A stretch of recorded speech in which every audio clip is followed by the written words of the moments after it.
பொங்கலூர் மணிகண்டன், நீங்க எப்படி பாக்குறீங்க? இப்ப நீங்க அவரோட நெருக்கமா இருக்கிறீங்க, இந்த கூட்டணி கணக்குகள்லாம் கூர்ந்து கவனிச்சிட்டு இருக்கீங்க. ஒரு மெகா கூட்டணி அதிமுகவுக்கு தேவை. இன்னும் சொல்லணும்னா கூட்டணி கட்சிகளை விட அதிமுக தான் அரியணையில் அமரப்போகிறதுனா அவங்களுக்கு கூடுதல் பொறுப்பு இருக்குன்றது. ஆனா கூட்டணி கட்சிகள்கிட்ட அவர் ரொம்ப இறங்கி வந்த மாதிரி ராஜ்யசபா சீட்டும் அப்படிலாம் இல்லை. முன்பெல்லாம் அப்படி பேச்சுவார்த்தையெல்லாம் நடத்தும், அதெல்லாம் இல்லை. ஓபிஎஸ் அவர்கள்லாம் ரொம்ப கிளியரா கட்டா சொல்லிடுறாங்க, நாங்க சேர்த்துக்க மாட்டோம்னு. இன்னொரு புறம் ஓபிஎஸ் அவர்கள் வெளிப்படையா என்டிஏ அலைன்ஸ்ல இருக்கிறோம்னு சொல்லிட்டு இப்ப அதை மறுபரிசீலனைன்னு சொல்றாங்க. ஒன்றுபட்ட அதிமுக இல்லாம இந்த கூட்டணியால ஜெயிக்கவே முடியாதுன்னு சொல்லிட்டாங்க. தாவேகா பாஜக இருந்தா நாங்க வர முடியாதுன்னு சொல்லியாச்சு. அப்ப இந்த மெகா கூட்டணி நாம் தமிழர் தனிச்சுன்னு சொல்லியாச்சு. இந்த மெகா கூட்டணின்றதை எப்படி சாத்தியப்படுத்த போறார்? இபிஎஸ் அவர்கள் எப்படி யோசிக்கிறாங்கன்னு நீங்க நினைக்கிறீங்க? சார், அனைத்து இந்திய அண்ணா திராவிட முன்னேற்ற கழகம் ஒரு மாபெரும் மக்கள் இயக்கம். அதனுடைய பொதுச் செயலாளராக எடப்பாடி இருக்கிறார். அவரை பார்த்து முதுகல் குத்தினாரு துரோகம்ன்ற வார்த்தையை ஐயா சொன்னாங்க. எனக்கே வலிக்குது. இப்ப பாக்குற பல கோடிக்கணக்கான அதிமுக தொண்டர்கள் மனசை வலிக்க வச்சு பாருங்க. அரசியல்ல இது மாதிரி நிறைய சொல்லலாம். ஐயா கலைஞர் கருணாநிதி சொன்னீங்கன்னா 1000 சொல்லலாமுங்க. அதாவது தன் கட்சியை பாதுகாப்பதில் உறுதியாக இருந்தார் என்பதற்காகவே அவர் துரோகி முதுகல் குத்தினான்னு சொன்னா இது நிச்சயமா எனக்கு வலிக்குது. எனக்கே வலிக்குன்னு சொல்லுங்க. நீங்க பிரியன் சார் சொன்னதுக்கு உண்மையா எனக்கு வருத்தமா இருக்குது. ஏன்னா அதாவது அதிமுக முதலில் பாதுகாக்கப்பட வேண்டும் என்கிற எண்ணம் யாருக்கு இபிஎஸ் மட்டும் வந்ததுங்க, ஒட்டுமொத்த கட்சிக்கே வந்ததுங்க. அவர் மட்டும் இல்லைன்னு சொன்னா அதிமுக அழிஞ்சே போயிருக்கு. அப்போ இந்த இயக்கத்தை பாதுகாத்தவர் அவர். எனவேதான் அவரை தலையில் கொண்டாடுறாங்க. இப்போ எந்த தொண்டராவது, எந்த எம்எல்ஏக்களாவது, மாவட்ட செயலாளராவது, நிர்வாகிகளாவது இது மாதிரி எடப்பாடியா சொல்றாங்க பாருங்க. வெளியிலிருந்து யார் சொன்னாலும் அது தவறுதான். அதிமுகவில் இருப்பவர் யாரும் சொல்ல மாட்டார்கள். அந்த இயக்கத்தின் பொதுச் செயலாளர் எடப்பாடியார் தான் மிகச்சிறந்த தலைவர். அவர் யாருக்கும் துரோகம் செய்ய மாட்டார். சார், நான் நீங்க சொன்ன ஒரு வார்த்தை சொன்னீங்க, நெருங்கி பகலான்னு சொன்னீங்க. நான் உண்மையை வழிபடி சொல்றேன். நான் அவரோடு 4 ஆண்டுகளாக மிக நெருங்கி பகறேன். மனம் மட்டும் பேசல. உண்மையை சொன்னா ஒரு விஷயத்தை சொன்னோம்னு சொன்னா பதிலுக்கு அதை தவறாவே சொல்ல மாட்டார். அதாவதுங்க ஒரு வாக்குறுதி கொடுத்தோம்னு சொன்னா அந்த வாக்குறுதியை நிறைவேற்ற வேண்டும் என்று உறுதியா இருப்பார். அதுதான் உண்மையோடைய. ராஜ்யசபாவிலையோ அல்லது வேற சேர்ப்பதிலையோ அவர் தவறளித்தார் என்றால் நிச்சயமாக ஒத்துக்கொள்ளவே மாட்டேன். சரி, இப்போ ஒரே ஒரு கேள்விதான் பொங்கலூர் மணிகண்டன். ஏன்னா பிரியன் அவர்களோட விமர்சனத்துக்கு நீங்க பதில் கொடுக்க வேண்டிய அவசியம் இருந்தது, அதனால நீங்க முழுமையா பேசுங்கன்னு சொன்னது. இப்ப இந்த இடத்தில் இந்த சிக்கல்லாம் இருக்குல்ல, தாவேகா பாஜக தான் வரமாட்டாங்க, ஓபிஎஸ் அவர்கள் ஒன்றுபட்ட அதிமுகன்றாங்க, இல்லாட்டி நாங்க மறுபரிசீலனை, தேமுதிக மறுப்பு சொல்றாங்க. நீங்க இருக்கீங்கன்னு சொன்ன பிறகு அவங்க இல்ல 26ல நாங்க ஜனவரியில முடிவெடுப்போம் அப்படின்லாம் சொல்றப்ப எப்படி யோசிக்கிறாங்க? கூட்டணி கட்சிகள்கிட்ட ரொம்ப இறங்குன மாதிரியும் தெரியல, ஆனா கூட்டணி தேவைப்படுதுன்றதையும் உணர முடியுது. அப்ப இபிஎஸ் அவர்கள் எப்படி காய்களை நகர்த்த போறாரு? பிரியன் சொல்ற மாதிரி பிஜேபி கிட்ட பொறுப்பை கொடுத்துட்டாங்களா?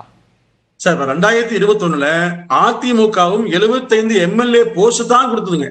1.5% வாக்குகள் தான் வெற்றி வாய்ப்பு இழந்தது. அதிமுக நெருங்கி தான் வந்தது. இப்ப நீங்க அதிமுக சுயமரியாதை இருக்கு சார். சுயமரியாதை விட்டு போட்டு அதிமுக இறங்கெல்லாம் போக வேண்டிய அவசியம் இல்லை, போகாது. அதாவது கூட்டணி தேவைங்க. கூட்டணி வலிமையாக வேண்டும். திமுகவை யாரெல்லாம் எதிர்க்க விரும்புகிறார்களோ, அவர்களை தோற்கடிக்க வேண்டும் நம்புகிறார்களோ அவர்கள் உறுதியாக வர வேண்டும் என்று விரும்புகிறோம். அதுதான் உண்மை. நீங்க சொன்னது ரொம்ப முக்கியமான இடம். நான் புரிந்து கொள்வதற்காக கேட்கிறேன். திமுகவை தோற்கடிப்பதில் முக்கிய பொறுப்பு அதிமுகவுக்கு தான் இருக்கு.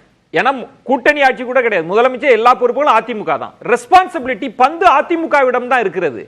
இவர்கள்லாம் சைட் பிளேயர்ஸ் தான். அப்ப இறங்கி வர வேண்டியது இபிஎஸ் அவர்கள் தானே. ஆனா அது நடக்கலன்றதுதான் நான் கேட்கிறேன். இல்ல சார், அது நடக்கல. இல்ல அது என்ன கால்குலேஷன் கேக்குறேன். விஜயன் சார், நாம 2 ஆண்டுகளா பேசுகிறோம். தேர்தலுக்கு இன்னும் 10 மாத காலம் இருக்கு. 10 நாள் இருந்தாலே போதுங்க. 10 மணி நேரம் இருந்தாலே கூட்டணி மாறுங்க. இப்ப பிரியன் சார் அதை குறிப்பிட்டு சொன்னார். இது அணி மாறுவது என்பது மிகப்பெரிய ஒரு ஆச்சரியம் எல்லாம் இல்லைங்க. எங்க வேணா எப்ப நடக்கலாம். இது அதிமுக அனுபவமற்ற ஒரு கட்சி. அந்த கட்சிக்கு தெரியாமல இல்ல யார் எப்படி பேசுவாங்க, என்ன பணி பண்ணுவாங்க. ஒரு வெளிப்படை சொல்றேன், எனக்கு எந்த வருத்தம் இல்ல. திரு அன்புமணி ராமதாஸுக்கு வாய்ப்பு கொடுத்தாங்க, திரு ஜி கே வாசனுக்கு கொடுத்தாங்க. கடைசி என்னாச்சுங்க, எங்க போனாங்க? அப்ப என்ன அரசியல் எப்படி சொல்லுவீங்க? அப்போ 2026 தேர்தல் என்பது அதிமுக முக்கியமான தேர்தல், மறுக்கவே இல்லை. எடப்பாடி முதலமைச்சர் வேண்டும் அந்த அக்கறையோ அந்த அவசியமோ தெரியாமல் அவர் பணியாற்றவில்லை. அதற்கான அனைத்து முயற்சிகளையும் எடுக்கிறார். மக்களை நேரடியாக சந்திப்புக்கு மிக அமைக்கிறார். இல்ல, இப்ப நான் ஒன்றுதான், இப்ப மக்களை சந்திப்பது அது தன் பலத்தை நம்பி போவது என்பது வேறு. இப்ப ஓபிஎஸ் அவர்கள் இருக்கிறாங்க அப்படின்னா என்ன நினைக்கிறாங்க? ஏன்னா வாக்குகள் பிரிக்க கூடாதுன்னு சொல்றீங்க, நீங்க தான் சொல்றீங்க. அதை முதல்ல இபிஎஸ் அவர்கள் தான் அந்த முழக்கத்தை வைக்கிறாங்கன்னா பிஜேபி பாத்துக்கும், ஓபிஎஸ் அவர்களை பிஜேபி சரி கட்டிரும், டிடிவி அவர்களை பிஜேபி சரி கட்டிரும் அப்படின்ற நம்பிக்கையா? இல்ல சார், இல்ல. இது நீங்க பல நாள் யூகமாக வெளியிடப்படுகிற செய்திகள் தான். ஏன்னா திரு ஓபிஎஸ் அவர்களையோ திரு டிடி அவர்களையோ மற்ற யாராக இருந்தாலும் அவர் எல்லாமே தேர்தலுக்கு நெருங்கிய நேரத்தில் அணியாக வர வாய்ப்பு இருக்கிறது, மறுக்கவே இல்லை. இதுல அதிமுக யாரையும் பிறந்தில்லைங்க. அவங்க அதிமுக சில தவறுகள் செய்யப்பட்டது, அதுக்காக விலக்கி வைக்கப்பட்டாங்க. ஆனால் திமுக எதிர்கொண்ட எண்ணம் மனப்பூர்வமாக யாருக்கு இருந்தாலும் அவர்களை ஒதுக்க வேண்டிய அவசியம் அதிமுக இல்லைங்க. அந்த அவங்க டிமாண்ட் வேற. ஆனா நீங்க அந்த இடத்தில் கிளியர் கட்டா பேசுறீங்க, துரோகம் பண்ணவங்களை நாங்க சேர்த்துக்க மாட்டோம். உங்க ஸ்டாண்ட்ல ரொம்ப கிளியரா இருக்கிறீங்க. ஆனா நீங்களே தேர்ந்த அரசியல்வாதி ரொம்ப அழகா சொல்றீங்க அவங்க வருவாங்க, அணிக்கு வருவாங்கன்னு. அப்படின்னா என்ன அர்த்தம்? நாங்க கிளியர் ஸ்டாண்ட்ல இருந்துப்போம், இந்தியாக்குள்ள எப்படியாவது கொண்டு வந்துருங்க, அதானே அதனோட பொருள். சார் அப்படி இல்ல சார். அவங்க அதிமுகவுக்கு எப்போதுமே திமுகவை யாரெல்லாம் வேண்டாம் என்று வெறுத்து ஒதுக்கிறார்களோ அவர்கள் எல்லாம் நண்பர்கள் தான். அது யாராக இருந்தாலும் சரி. நீங்க சொன்ன அப்படித்தான். அப்போ உங்களையே ஒதுக்கணும் சொல்லும்போது அவையே ஒதுக்கணுங்க. வாக்கு வங்கி யாருக்கெல்லாம் திமுக எதிராக வைத்திருக்கிறார்களோ அவர்கள் எல்லோரும் நட்பு சக்தி அதிமுகவுங்க. அது ஒண்ணு இல்ல சார். சார் நான் உடச்சு கேட்கிறேன், பொங்கலூர் மணியன் இப்படி கேட்கிறேனே, கட்சி தன்னுடைய நலன் அப்படின்னு கூட வேண்டாம், பிரியன் அவர்கள் அதை சொன்னாங்க. அந்த விமர்சனத்துல ஒரு கட்சி நலன் தனக்கு முக்கியம், அதை மட்டும் யோசிக்கிறாரா? ரவீந்திரன் துரைசாமி அவர்கள் சொன்ன மாதிரி கட்சியை நம்ம கண்ட்ரோல் எடுத்துப்போம் ஃபர்ஸ்ட், அப்புறம் கூட்டணி எல்லாம் பாத்துக்கலாம். விஜயன் சார் அண்ணா சொன்ன மாதிரிதான், வீடு இருந்தா மட்டும்தான் ஊடையை மாத்த முடியுங்க. முதல்ல வீடுங்கிறது அவசியம். அதிமுக வீடு முதல்ல தேவை. அதற்காக போராடி அந்த வீட்டை நிர்மாணம் படுத்திக்கிறார். அந்த நிர்மாணப்படுத்திய பிறகு ஓடு நியாயப்பட்டிருக்கிறது. எனவே இனி அதை குடிபோக போறாங்க. இந்த நிலையில் தனக்கு வரக்கூடிய ஒரு வாய்ப்பை, அதிமுக வாய்ப்பை யாரும் வேண்டாம் சொல்ல மாட்டாங்க. ஒன்று நம்புறீங்க இல்ல பாருங்களேன் பொங்கலூர் மணிகண்டன். இப்ப தேமுதிக எல்லாரும் என்ன சொன்னாங்கன்னா ஆப்ஷன் இல்ல 2019 அலைன்ஸ் தான். ஆனா அங்கு ஒரு காய்கள் நகர்த்தப்படுகிறது. செல்வ பெருந்தகை அவர்கள் பேசுறாங்க, திருமாவளவன் அவர்கள் பேசுறாங்க. வாங்க, நீங்க நல்லா கவனிச்சீங்கன்னா மக்கள் நீதி மையத்தையும் காங்கிரஸ் தான் அழைச்சது.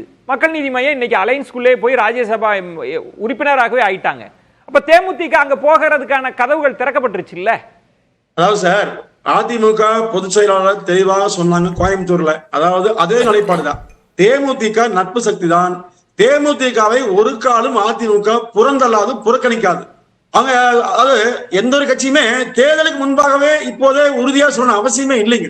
ஒன்று. இரண்டாவது, கேப்டன் விஜயகாந்த் அவர்களை எதிர்கட்சி வரிசையில் அமர வைத்து அதிமுக இன்று வரையிலும் அதிமுக தேமுதிக மீது மிகப்பெரிய பரிவோடும் பாசத்தோடு இருக்கிறது.